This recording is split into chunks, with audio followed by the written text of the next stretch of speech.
lot of nuts!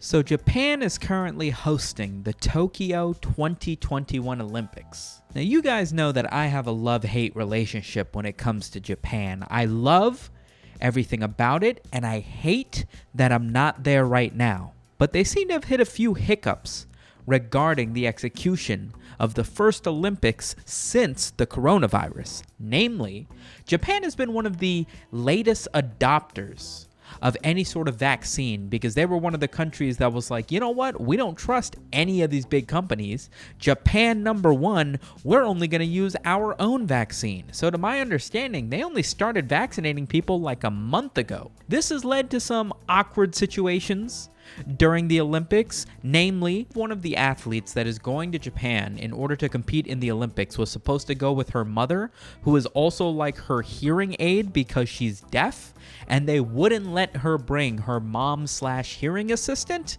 and so now it's figure it out. The most notable thing that Japan has decided to do in an effort to stop any sort of unnecessary cross-contamination between all these foreigners coming into their country is making beds out of cardboard.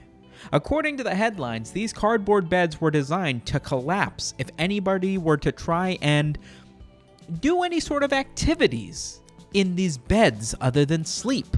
Now, you know me, I'm all about activities, but this seems like an odd thing for Japan to implement. First of all, we're talking about Olympic athletes. You really think they're not going to find a way to bang standing up? If I've got Michael Phelps's lung capacity, a shoddy bed is not stopping me from getting my groove on. That's all I'm saying. Why is Japan so adamant about this, man? It's the Olympics. If you have a kid born at the Tokyo Olympics to 2 Olympian athletes, I mean, think about that kid's gonna become the #1 Japanese superhero by the time he's 12. I'm talking shonen anime protagonist energy.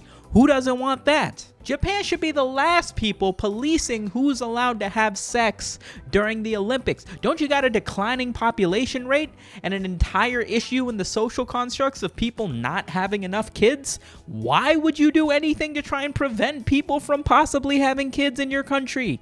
It is all backwards. Now, the beds were in fact designed out of cardboard only in an effort to be economical, just to be able to have beds for enough people without just, yanking them out of hospitals and whatever. You know where I learned this fact? You know where I learned that Japan was making cardboard beds just to be more economical? Was the official Olympics TikTok account that had some sort, is like a big blue mascot or something, I think.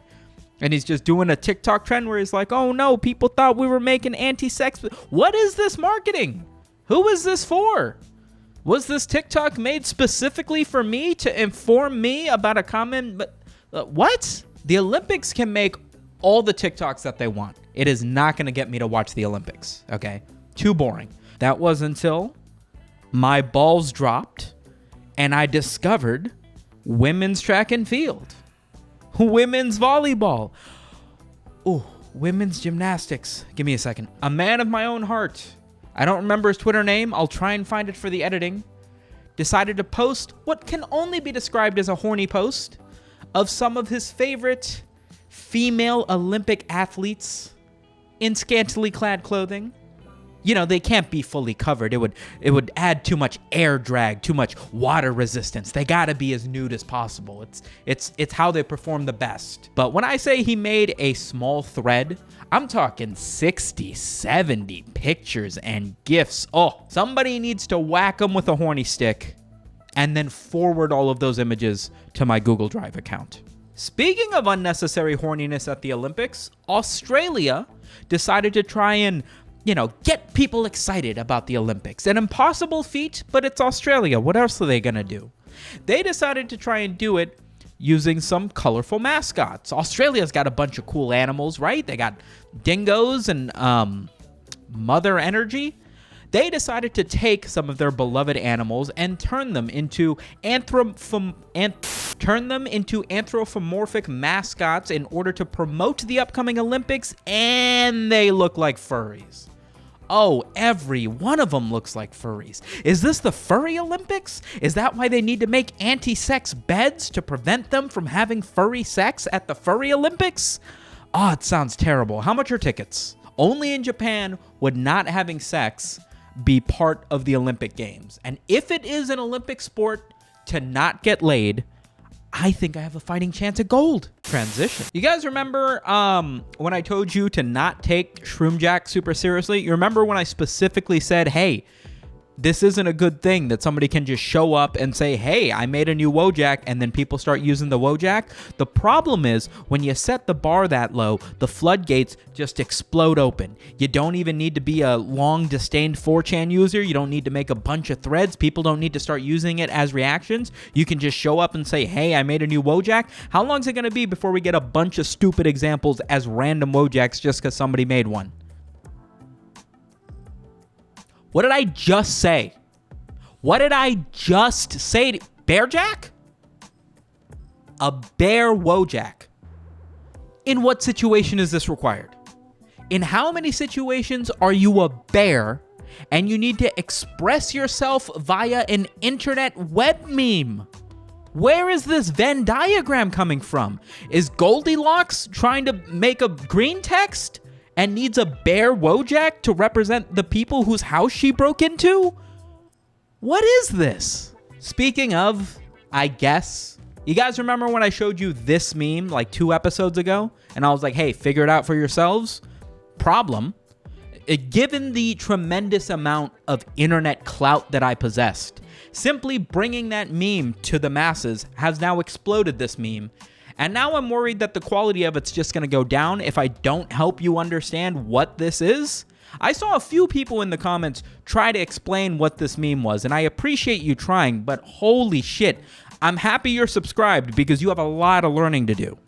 This meme originally came from a Twitter joke that was sort of like a play on how close and sort of overtly sexual strangers on the internet can be via Twitter. It was originally this, where somebody was like, hey, who needs their pussy ate? And then the next panel was a girl going, OMG, me, a common interaction that you'd see on 18 plus Twitter. But then the next image would show that their locations on a map, they'd be like on the other side of the world or something. Simultaneously, it would be making fun of the fact that 2 strangers on the internet are being this overtly sexual, but also sort of a meta commentary on the fact that some people are very expressive about their sexuality online, but in real life would never ever engage in this sort of promiscuous behavior, at least not with this much enthusiasm and publicity. Well, enough people resonated with this meme that it has now become something that everybody has been memeing. It was really only like a week or 2 that I first saw this meme before I saw the shroom example, which is a snail for no reason in particular, and the snail's going, yo, who needs they Shrussy 8? Just shroom pussy, right? Rather than pussy 8, it's Shrussy 8. Right? And then the female Wojak, in this case, a female shroom Wojak, I already want to put a gun in my mouth, is going, OMG me. We've ignored the lower panel where they're on the other side of the world because it doesn't matter anymore. The meme is no longer about the distance between strangers on the internet or the inability to express your sexuality in real life and therefore you overcompensate for it through your online persona. None of that even matters anymore. Now we're just trying to see how many things we can rhyme with Shrussy. Hey, who needs their TC Ussy 8? This is a great one, actually. I appreciate this. Who needs their Grussy 8? Are boomers making? Where are boomers getting these memes? This is like a tier 4 meme. Who taught a boomer how to do this? Other Twitter news, a dude posted a thing on Twitter that he wanted to make this lamp for a long time and then posted a short video of this lamp. It's basically a cock and you sort of like peel back the foreskin of the cock to turn the lamp on. And it's kind of gross. I kind of want to get it and then just like give it to my girlfriend, and then over the course of like 2 or 3 months of her using the lamp, maybe she'll get really good at hand jobs. But I'm a little bit worried that she's going to forget that she's not turning on a lamp and then just like grab my dick and rip it off in an effort to try and get me to light up. I guess we'll have to see. Jeff Bezos went to space for 5 minutes. His rocket was shaped like a dick. He hopped on, he went up to space, and then landed back down in like 5 minutes. I don't have a joke for this. I just think it's kind of dumb. I'm under the impression that Bezos might have literally done this just to get his name back in the papers. Just to let everybody know, hey, yeah, I'm divorced. Yeah, Amazon stock prices are dropping because people are committing suicide while working for my job because I want them to not take bathroom breaks. But you know what? I'm going to head to space for 5 minutes, and then that's all Twitter's going to be talking about. Can you imagine needing that kind of validation from strangers on the internet? It's disgusting. Remember to hit the like button, by the way. When I don't see a bunch of likes, it makes me very sad. Oh, this is my 100K YouTube plaque. I tried to, it wouldn't fit in my wallet, so I can't, I kind of just got to hold it. You want me to bring it closer? Transition. Home Depot is selling a 12-foot tall skeleton for your front yard this Halloween, and I'm just going to cut right to the chase. If I see this shit on your lawn, I am committing arson. Who needs their 12-foot tall bonusy 8? And then no response because it's a skeleton. I don't have a meme for this one, but people are stealing the LeBron James heads off of these little action figures that are at like Walmart and Target and stuff. Like all of them, they're just ripping the LeBron James heads off. I saw this on TikTok like a week ago, maybe earlier this week, and I was like, oh, that's kind of a stupid thing to do. But then I saw people actively doing it, and I was like, oh, maybe they're just, everybody saw that one TikTok of all the heads being missing, and now they're all stealing the heads just to be funny. But now they're popping up on eBay for like thousands of dollars. And that doesn't mean they're selling for thousands of dollars, but I feel like we're at chapter 3 of a 4-chapter story. I don't know where this is going to go, but if you want to keep on top of this sort of thing, I'd pay attention to whatever's happening here. I don't know what the conclusion is going to be. Well, that's all I got for you guys this week. Remember to smash that like button if you enjoyed this video. Remember to click confirm after you hit the unsub button afterwards. Patreon boys are scrolling in the back. Appreciate you guys making it to this far. I will see you guys on next week's video. Shbisu.